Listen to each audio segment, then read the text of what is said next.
idea of potentially how patients can be tailored, because as we all know, the stroke patient group is basically not a homogeneous group where everybody takes the same course of recovery with the same lesions, but they are quite heterogeneous, the patients. So just let me move forward. This is what I have to disclose.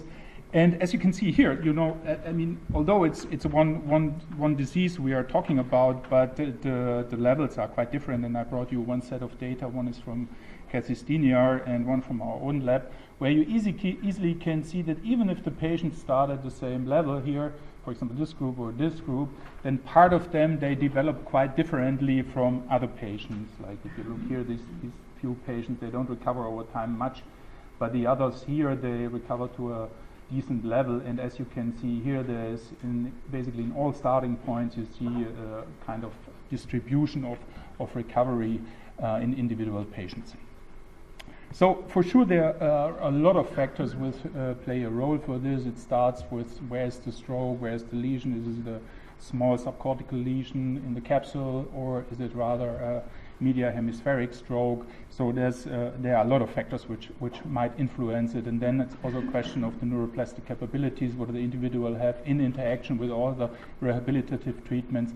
And in the end, we have to go from a point that we try to figure out as many as of these factors which might be relevant for recovery and use them on an individual level to design the best possible intervention for the single patient. So first question is for sure, can we predict these outcomes of the patients? And again, Kazistinea's group developed first algorithm, so-called PrEP algorithm, where they used some behavioral data, a certain motor score, and they added to this information about the corticospinal tract by using transcranial magnetic stimulation, where you nicely, directly can measure basically from the motor cortex to your effector, the muscle, and you read out the motor evoked potential and use the size of it as one of the predicting factors. And then they used also structural imaging. And how function this algorithm? So if the patients have a relatively good score here, they kind of recover relatively well. If the score is beyond a certain threshold, then they added TMS, single pulse TMS, and if the patients still have a motor evoked potential, you can simulate it, then still they recover relatively well. If the motor evoked potential is absent, then they use basically structural imaging, and then depending of the damage to the corticospinal tract, there was a further differentiation between the groups. So where the corticospinal tract was significantly disturbed, these patients didn't show much of an improvement. And if you look a little bit in a more global sense with several data from this group, so they define something which they call proportional recovery. So this indicates at the end, relatively simple, at least for a certain group of patients, especially the one who have relatively intact ipsilesional corticospinal tract, is that depending on the initial impairment, usually, naturally, this group of patients develops or recovers 70% of the maximum possible which could happen. And one idea is that it could reflect basically the, let's say, spontaneous neurobiological process of recovery. However, you see also patients who do not fit into this concept. And in one of the studies, they kind of try to associate basically the therapy dose, if this matters on this prediction, and it did not matter in this study. However, the kind of dosage was really small. So, but if you look on this, it indicates that the best way to go and to get bigger magnitudes of improvement, I guess we have to stratify patients in certain groups for certain treatments. And I give you a very simple example here. This is from our outpatient clinic, where we looked for basically chronic stroke patients and tried to suggest for these patients patient-tailored treatments. And as you can see here, this is basically over 8 years, the data from the patients. You see also the distribution of the patients who come to such an outpatient clinic is more in the severely to moderate impaired patients. This is the Vogel-Meyer scale here is full points, and this is basically 0 points. And depending on with which function they come for the upper extremity, then you have to decide what treatment you can deliver to them. And for example, if they are like Vogelmeier above 40, let's say 45, then they can very well do the forced use or constraint-induced movement treatment. However, a patient who is at this level will not be able to perform this intervention. And for these patients we use, they're an orthosis-based therapy which have to open the hand and allowed them to train a lot, so they had to train then over every day for an hour at home. Or the more impaired, they need assisted systems which take away the weight and allows them to train. And I want to show you there one small set of data. So these were all chronic patients. They were with the Vogelmeier score between 20 and 40, so relatively impaired. They had very limited dorsal extension and almost no extension of the fingers. And so the idea was to help with this orthosis to open the hand, and then they can start to train.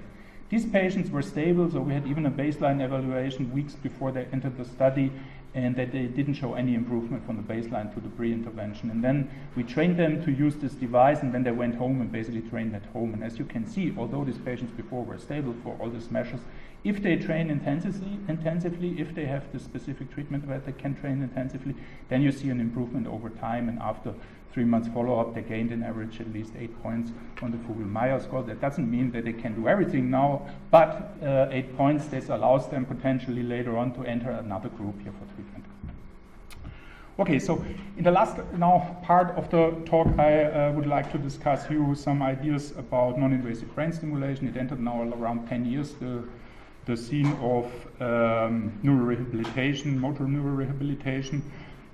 But we are at the edge where it looks like we have to think newly a bit about it, because how we used it so far, and this is kind of a strategy, basically we get for all patients the same type of treatment. So you enhance the activity, for example, of the primary motor cortex in the lesioned hemisphere.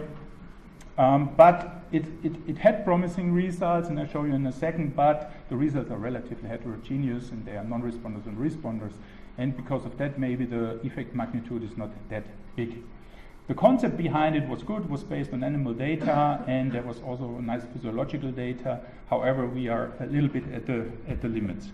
And I brought you here or examples of meta-analysis, and if you just briefly look on this, you can easily see that some studies had relatively decent effect sizes, and some studies they basically had almost no effect. So in general, the effect sizes are around 10 to 60%. So, well, actually, it's in the range of aspirin. It's not that bad, with 80% relatively risk reduction. However, still, this has not this huge impact on daily life of the patient, which we would like to have, and for sure there are responders. So there will be different means of address this issue of stratifying patients in different groups, and I want to give you one glance of one part of it, which is based on basically neuroimaging, of structural neuroimaging.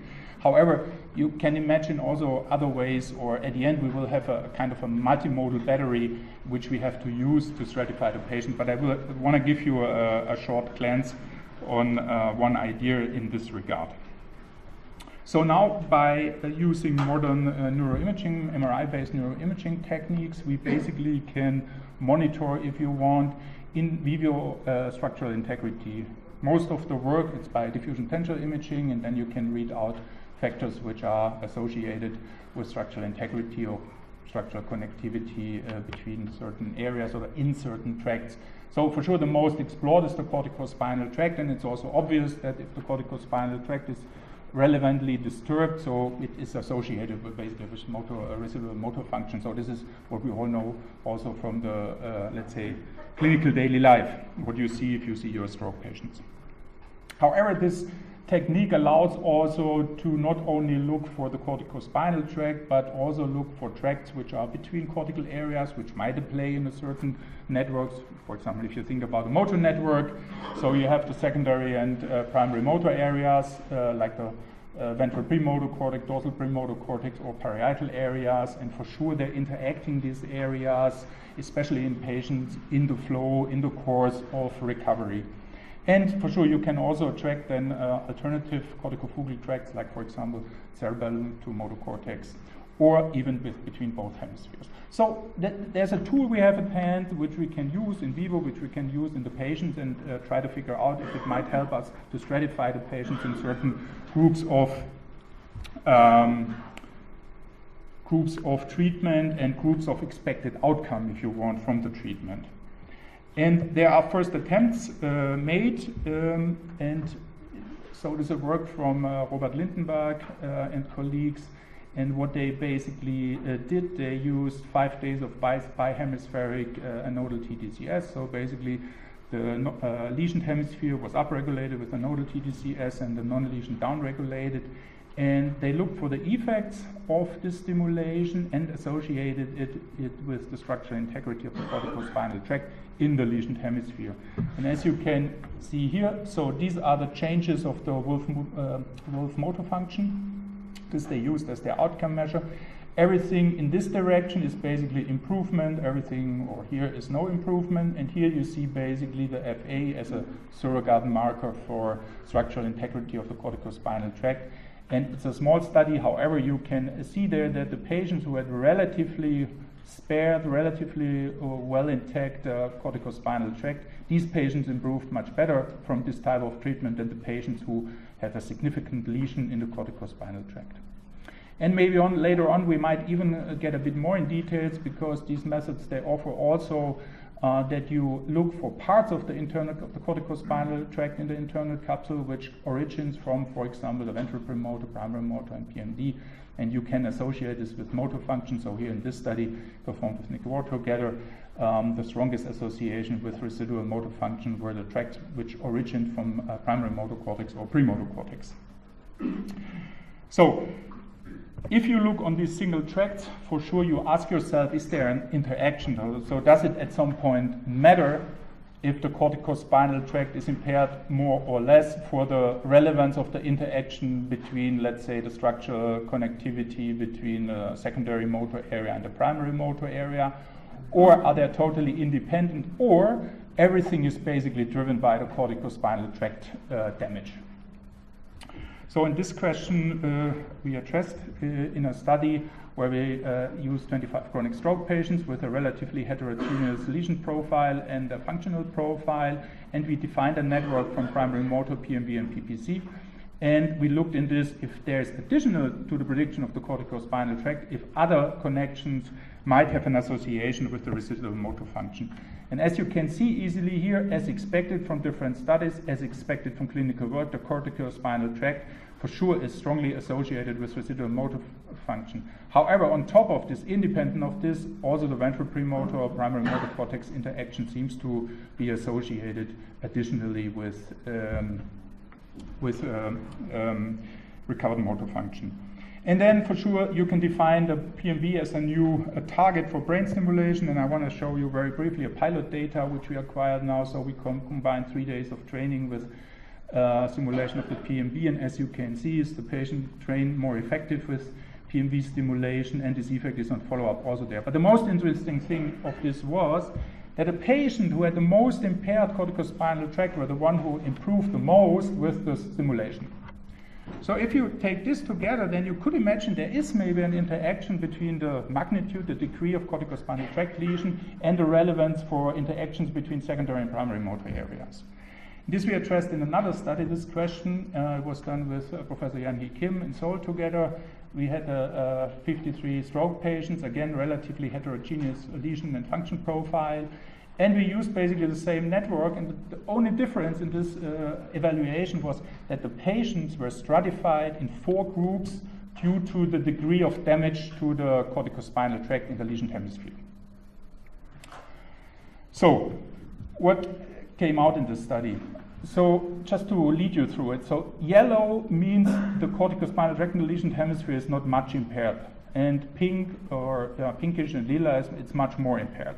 And here on the x-axis you see the structural integrity between the ventral premotor cortex and primary motor cortex. This is relatively well perceived structural integrity, relatively more damage, and motor function you see here worse and better. And if you look on the patients who have a very mild lesion of the corticospinal tract, there you can easily see that the structural integrity between this network between the primary motor cortex and ventral premotor cortex has absolutely no role for residual motor function. However, if you look on the patients who have a significant damage to the corticospinal tract, for them it mattered whether they have relatively good structural integrity between these areas or not for residual motor function.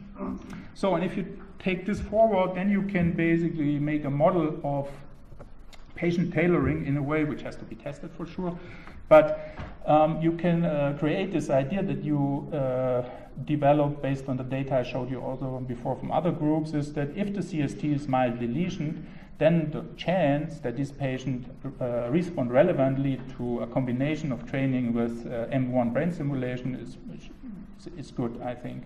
And you would expect a rather limited answer to ventral motor stimulation. However, if you think about these patients here in pink, for them you would predict that we know that they don't respond very well to primary motor cortex stimulation, and we would predict that they might much better respond to PMB.